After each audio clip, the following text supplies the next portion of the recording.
Saludos chicos, el día de ahora vamos a ver otra clase de seguridad y salud ocupacional, pero justamente lo que es algo que nos influencia a todos, que es el estrés. El estrés laboral es lo que vamos a hablar. Entonces tenemos los puestos de trabajo y el estrés laboral y el estrés por el desempeño de roles. ¿Qué es esto? Vamos a hacer una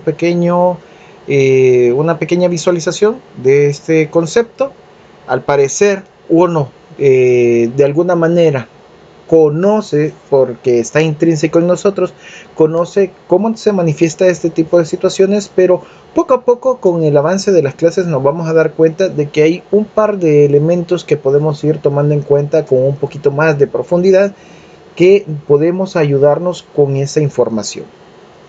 Siendo así, vamos con lo siguiente. Tenemos una clasificación de puestos y de acuerdo con los resultados de la evaluación, los puestos se clasifican y se agrupan por clases. Esta forma de organizar los puestos pretende facilitar la administración de los sueldos y los salarios y permitir que cada clase reciba un trato general en términos de salario, prestaciones sociales, regalías, privilegios y señales de estatus, etc. De alguna manera, nosotros podemos ir regulando y podemos tener un mejor control con respecto al personal, media vez tengamos una clasificación un poquito más clara. Hay una clasificación, como quien dice, para obreros, una clasificación para puestos de directores o jefaturas, administraciones, gestionamiento, entre otras cosas, pero lo vamos a ir viendo justamente en las siguientes diapositivas. La clasificación de los puestos se fija de forma arbitraria y para establecer los salarios las series de puestos se dividen en grados o grupos, o sea, clases de puestos, y se les atribuyen bandas de categorías salariales con límites máximos y mínimos. A fin de cuentas, cada escala tiene un grado relativo de importancia y todos los puestos contenidos en ella reciben el mismo trato. Es de aclarar que todos los puestos son importantes porque es lo que hace que se avance con la organización, pero también hay unos puestos que son más, más delicados en cuanto, así como lo habíamos visto en alguna otra clase, son un poquito más delicados por el hecho de la información que se maneja, por un silencio profesional que se debe mantener para guardar las espaldas de la organización. Puede ser proveedores, finanzas internas, entre otras cosas. Entonces esos puestos que son clave, no, por lo mismo que son clave, necesitan algún incentivo adicional, y los otros puestos que si bien son importantes para la generación del resto de servicios o de producción, el personal que se requiere para esos puntos es un poquito más fácil de encontrar. Entonces con eso podemos ir tomando en cuenta, y como es un poquito más fácil de encontrar al recurso humano que va a poner manos a la obra justamente para esos puestos que tal vez son una clasificación menor, tienen ya unos rangos incluso de ingresos un poquito más, más bajos, pero se logra tener un mejor control sobre la organización y sobre estos recursos humanos teniendo en cuenta esas consideraciones. Así que existen varios criterios para clasificar puestos. La clasificación por puntos es una de las alternativas. Los puestos se agrupan en categorías en base a intervalos de puntos. Puede ser, una categoría inicial de obrero, tal vez que llegue hasta los 100 puntos por el tipo de desempeño. El desempeño necesita estar pendiente de un punto o de 2 puntos o de 2 sectores, a eso me refiero, o maquinar algún tipo de actividad durante tanto tiempo, tantas horas, que tanta información delicada se maneja. Entonces todo eso se puede apuntar para generar estos rangos, y dependiendo del rango es que uno puede clasificar el tipo de puesto. También tenemos clasificación por puestos de carrera. Los puestos se clasifican en términos de carrera, ya sea un oficinista 1, 2 o 3, por la especialización, la profundización o el conocimiento, o también su experiencia, o el tipo de detalle que puede tener la persona, y que puede abarcar un trabajo que puede ser un poquito más delicado. Eso pasa también si nosotros vemos hasta cierto punto algunos trabajos, como puede ser algún electricista, que hay categorías internas para eso. También tenemos clasificación por grupos ocupacionales. Los puestos se clasifican en función de criterios de ocupación, de acuerdo a si es un ingeniero civil, si es un ingeniero electricista o un ingeniero químico. Dependerá de eso si está acorde al puesto de trabajo.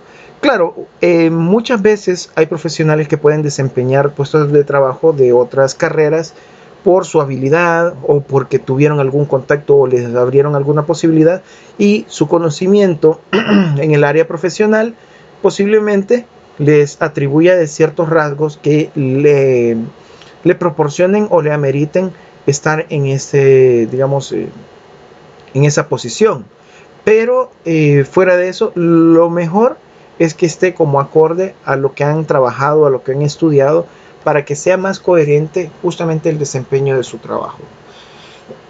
También tenemos una clasificación por áreas de servicio, y los puestos se clasifican por el área de actividad.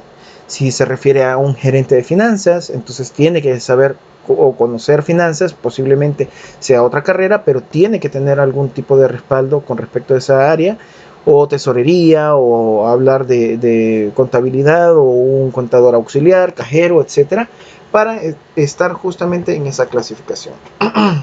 También tenemos una clasificación por categorías. Los puestos se clasifican en función a categorías de graduación. Puede ser una secretaria auxiliar, puede ser una secretaria que, digamos, bilingüe, o solamente que maneje, digamos, no sea requisito manejar otro idioma, o una secretaria ejecutiva justamente para ese puesto de trabajo.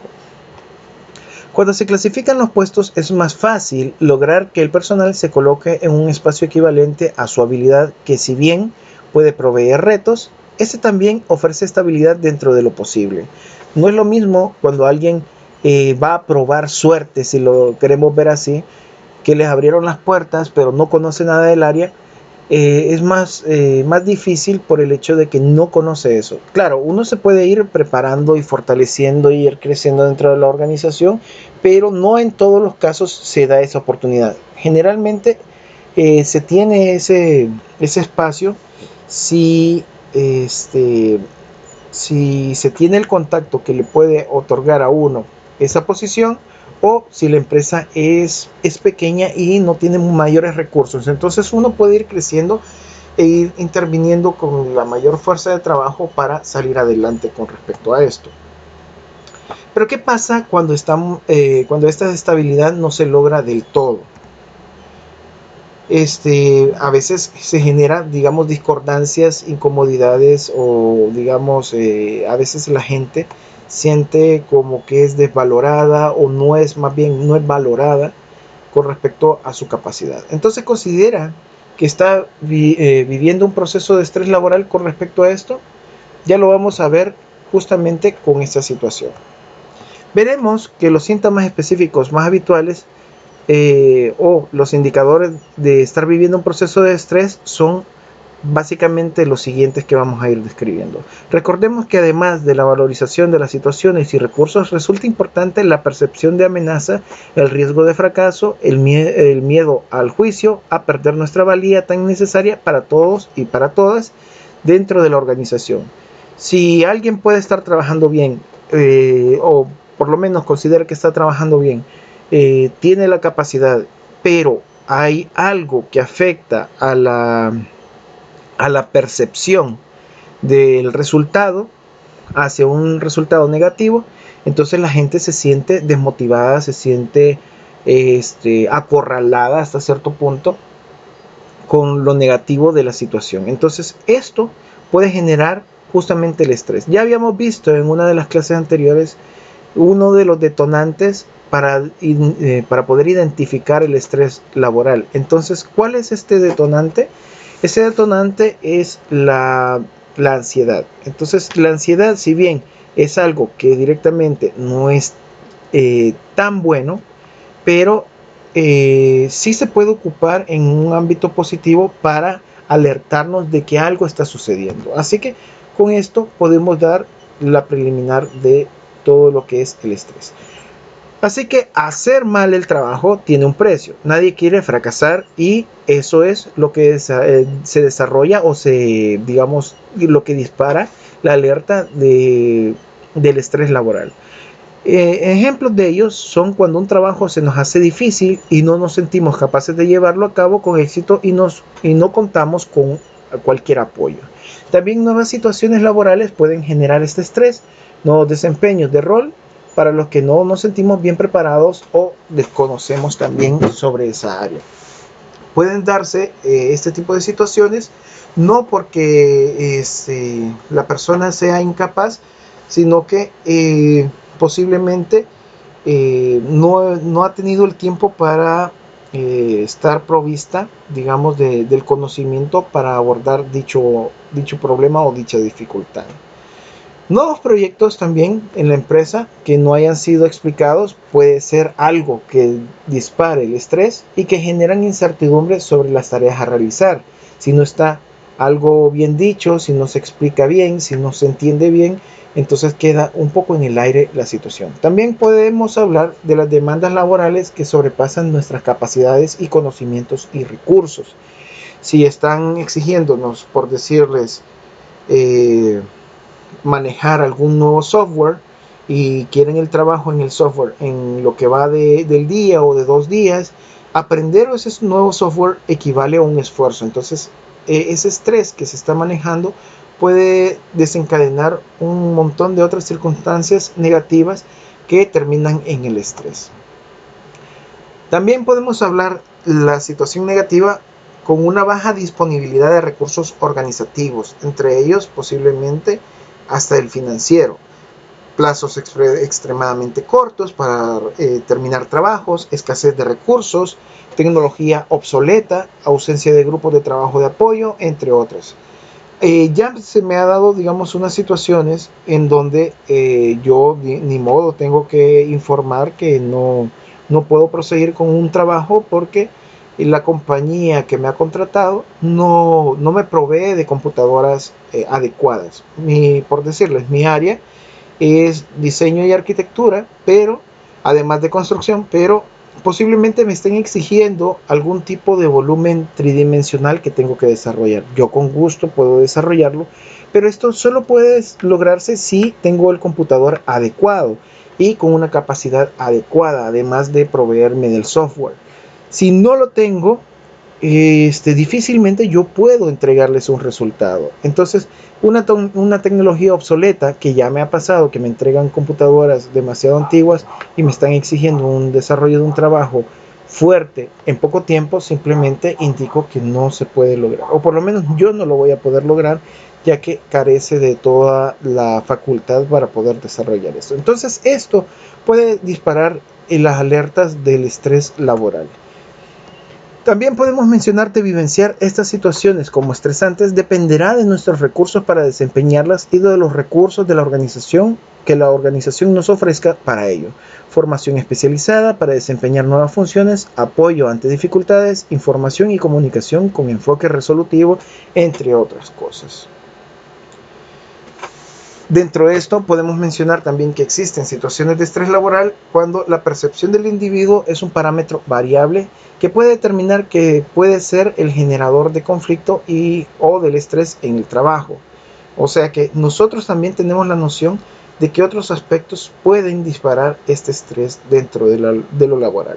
Sin embargo, hay ciertas nociones situacionales que podemos abordar para los individuos en una organización. Podemos hablar de estresores del ambiente físico, como puede ser el ruido, la iluminación, la humedad, un mal ambiente, una mala condición respiratoria incluso, o de temperatura que puede estar justamente en una oficina. Ya se han dado ocasiones y por eso es que se tiene que describir también un puesto de trabajo para indicar en qué condiciones se va a trabajar. Si estamos hablando de una constructora, va a haber un poco de suciedad, polvo, algunas condiciones poco favorables, pero cuando uno se le describe, mire, esta es su posición, entonces uno tiene que evaluar si lo puede desempeñar bajo esas condiciones, sí o no. Así que si no se tiene claro este tipo de puntos, puede ser un detonador del estrés justamente a la hora del trabajo. ¿Por qué? Porque no se puede desempeñar tranquilamente la labor. También podemos hablar sobre las demandas del trabajo, o sea, la propia actividad laboral, pueden ser los turnos de trabajo también, o una sobrecarga de tareas para el desarrollo del trabajo. También hablamos de los contenidos o características del trabajo o de la labor, control sobre el propio trabajo, la complejidad que puede tener este o la toma de decisiones que nos tiene que acarrear desarrollar alguna, digamos, algún puesto. Así que el desempeño de roles, o sea, la sobrecarga de roles y ambigüedad de conflictos también puede ser otro punto que nos puede disparar el estrés y dejarnos un poquito a la deriva con respecto al desarrollo de nuestra labor, justamente por no tener un mejor control sobre estas situaciones.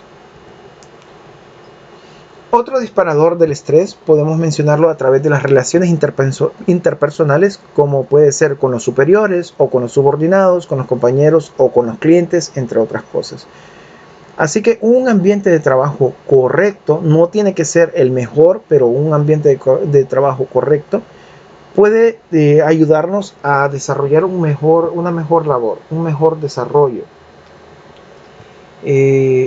y evitarnos una serie de problemas y avanzar hacia el objetivo que tiene la organización. También podemos hablar del desarrollo profesional, que puede ser otro disparador. Se refiere a la inseguridad laboral, transiciones de roles, promociones demasiado rápidas o demasiado lentas, y eso desanima al trabajador, considerándose que es poco útil o es poco valorado frente el abordaje o la promoción de alguien que puede ser ineficiente, evaluando otro tipo de caracteres. También podemos hablar sobre las relaciones entre el trabajo y otras áreas de la vida personal, familiar, entre otras. ¿Por qué? Porque nos puede estar absorbiendo demasiado tiempo el trabajo y no le estamos dedicando nada de tiempo a nuestras familias, nuestros hijos, nuestros seres queridos, entre otras cosas que realmente nos llenan a nosotros en nuestro ámbito personal. Entonces, si se dejan de lado, termina desatándose este estrés de manera negativa y uno termina siendo menos efectivo justamente en la organización. Así que el trabajo en equipo comienza a ser fundamental en muchas empresas, y esta organización de trabajo requiere competencias específicas de relación y colaboración para las que muchas veces no hemos sido entrenados. Necesitamos adaptarnos a diferentes relaciones y formas de trabajo con rapidez. Sin olvidar que cada vez los cambios de trabajo o de organización son más frecuentes, la inseguridad laboral, los traslados y el establecimiento rápido de relaciones de trabajo, los ritmos rápidos de trabajo de la economía actual hacen que las organizaciones estén en continuo cambio y transformación para poder ser efectivas. Esto también puede ser algún disparador del estrés, y nosotros queremos estar a la vanguardia o queremos estar al nivel para poder ir desarrollando los trabajos. Así que varios son los factores que pueden generar estrés en la organización, y estos pueden ser el estilo de dirección, más o menos rígidos, más o menos participativos, o la organización y las planificaciones de los procesos de trabajo puede que estén no tan bien o pueden que estén bastante mal dentro del desarrollo. Si no se tienen claras las actividades, pues también pueden generar una serie de problemas a finalizar, porque se ve como ineficiente la persona, y una de las peores condiciones que se pueden dar es que la persona se siente ineficiente. Así que dependerá de la claridad o la ambigüedad en su definición y transmisión, también la definición de objetivos y proyectos de desarrollo, el tipo de información interna en las organizaciones y modelos de comunicación que se vayan a manejar, y las instrucciones de trabajo y desempeño y realizaciones. También hablamos de modelos de afrontamiento de problemas. Hay que saber cómo abordar las dificultades. Una cultura de la empresa en valorización de trabajadores diseñada a planificar o sin organización ni estructura. También podemos hablar sobre procesos de formación y preparación de los trabajadores y apoyo en dificultades y necesidades si así lo requiriese. Todo esto son puntos que se tienen que ir tomando en cuenta para el buen desempeño y de alguna manera comenzar a abordar o disminuir de una u otra forma el estrés laboral. Así que aquí les queda la diapositiva sobre esta temática y vamos a ir profundizando en las siguientes clases. Así que eso es todo y nos vemos en la próxima. Chao.